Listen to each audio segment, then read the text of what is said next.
Hi guys, welcome to another edition of Football Family Feuds, and we did it. I was very pessimistic about the match today against Tottenham. I thought we weren't going to get the victory, maybe because of what happened against Manchester United the other day, but today, super excited. What a game, what a result, and what a performance. First of all, we've got to start with Frank. Fantastic performance by Frank Lampard. So today he made some changes. He made some surprise changes, actually. He was bold in his formation. He went with a 3-5-3 again. 3-5-2, sorry. Once again, and Tottenham couldn't handle it. But it wasn't only the formation, but he made some big calls today. Because he dropped Willian. That was massive. Willian was out the side. Pedro was out after their disappointing performances against Manchester United. And he brought in Alonso. And obviously Kante was injured, so he couldn't play. But bringing in Alonso, left wing back. And Alonso always plays well against Tottenham. I just wish we played against Tottenham every single week. If we played Tottenham against every single week, Alonso would be a world beater, and he would probably be a £80 million player, because every single time we play against Tottenham, he has a fantastic game. Still a bit dodgy defensively at times. His pace lets him down, but going forward and his attacking play, his wing-back play was spot on. And the other surprise call, as I said, was the fact that he dropped Willian. I think he should have. That was the right call for me. And he brought in Ross Barkley. And Ross Barkley and Mason Mount. What a performance by those two, because they played as kind of inverted wingers. And what they did was they got close to Giroud. The link-up play between the three was excellent. And Mason Mount, what I've got to say about him is, obviously, sometimes on the ball, people are critical of him, but his off-the-ball work, his closing down, his intelligence was superb. So today, people should see why Frank Lampard appreciates a player. You know, not, as I said, not the most silky player on the ball, but when he's on song, when he does that job, the closing down job, pressing, the high pressing, when, yeah, you got to say hats off to the boy. Ross, some people were critical of him. I thought he was decent, actually, and it was a pity that that little Johan Cruyff turn and the curler didn't go in, because that was great. But I thought he did the job. Most people are seeing what he does on the ball, but off the ball, he was pivotal as well to the way we played, because Tottenham just couldn't get out with the pressing of those two, and Giroud was the focal point. And it sort of begs us to think, why doesn't Giroud play more often? Because for me, he should be the second pick after Abraham. If Abraham's injured, he should play. Okay, he had a stinker against West Ham the other day when we played them back in November, but for me, he's more reliable than Batshuayi, and he offers the team much more than Batshuayi does.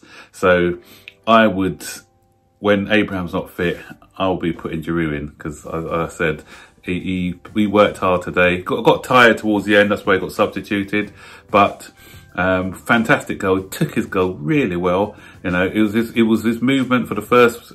Obviously, it led to the save by Lloris, then Barkley at the bar, and what Giroud did, he was the first person to latch onto the ball while the Tottenham defence were sleeping, picked it up, great clean strike. The goalkeeper couldn't do anything about it. So as I said, hats off to Giroud on this performance.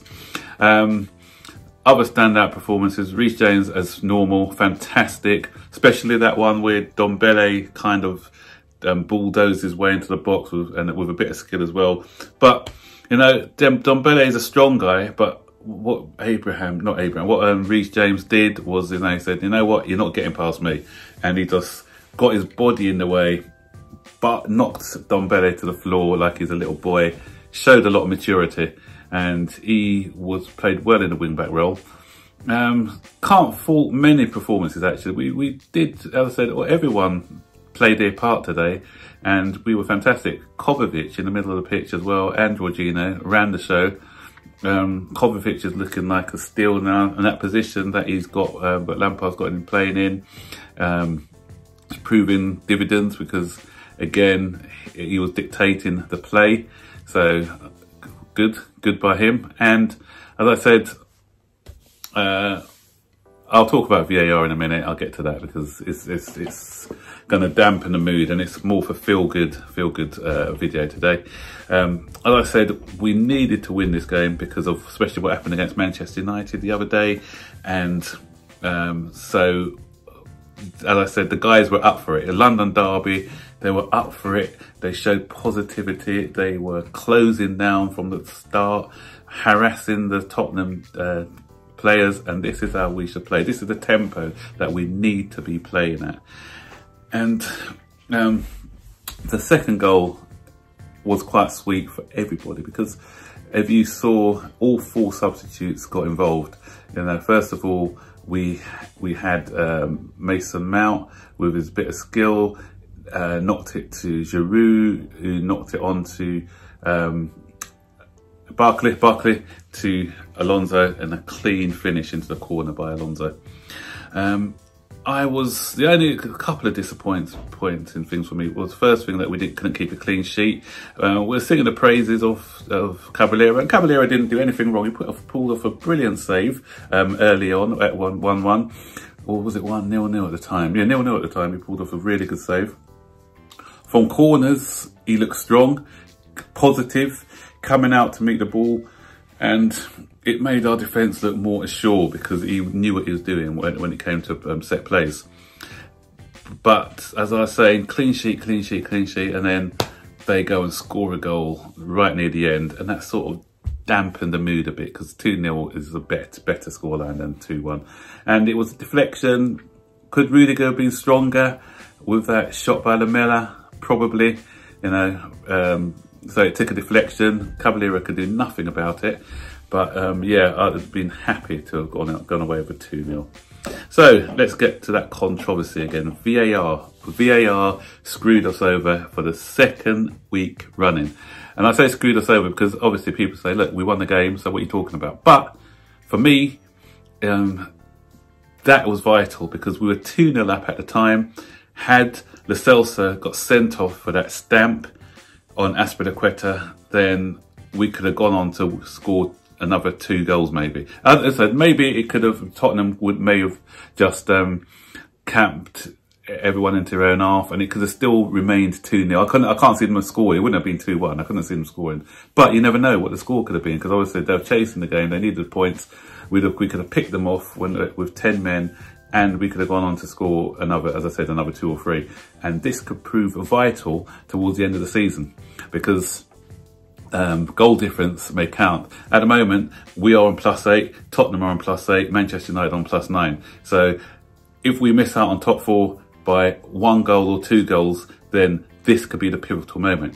2 things that was gone against us this week. Obviously, we know about the Manchester United one, where arguably, if Maguire got sent off, we'd have got the 3 points. And today, we could have boosted our goal difference had it not been for VAR. And it's just getting ridiculous now, because VAR was brought in to stop things like this from happening. Mike Oliver probably was unsighted at the time, not seeing it, but the 4th official has got to be seeing that. I don't know what the guy's playing at if he can't see that.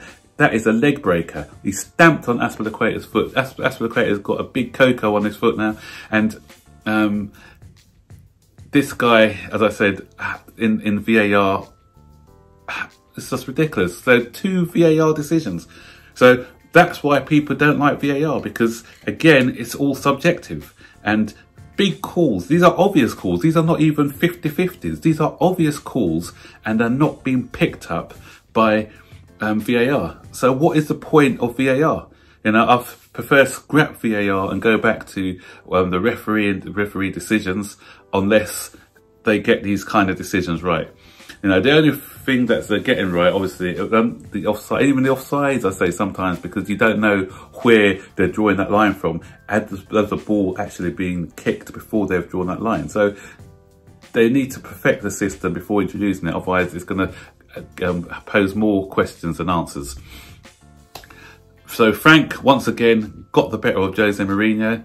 And the thing is, Jose Mourinho, he makes me laugh, because when he first came into Tottenham, he was saying all the right things. He was saying, look, I've got fantastic players here. That's the reason I came here, was because I've got brilliant players and we're going to be playing on the front foot. I've gone away. I've looked at the way I coach. I've come back with different coaching methods. He's changed his coaching staff, but a leopard doesn't change his spots. Tottenham today, if I was a Tottenham player, I will be really disappointed. Obviously, okay, they've lost their two front men, but they were so passive today.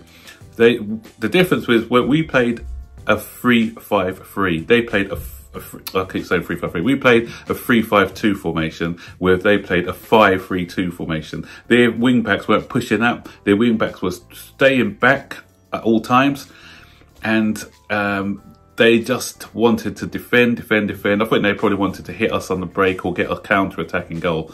And these players are not built for that. Obviously, when Pochettino was in there, he's brought attacking-minded players. Jose Mourinho wants them to play in a defensive way. You can see the players are not happy with the way he plays. Dele Alli didn't play today. Obviously, he's probably frustrated after what happened when they played against RB Leipzig in the game, the Europa and the Champions League game. And so yeah, the players now are not liking this negative style of football. So Jose, times have moved on now. The game's changed, and if he carries on with these tactics, I can't see him lasting long at Tottenham. But anyway, all good.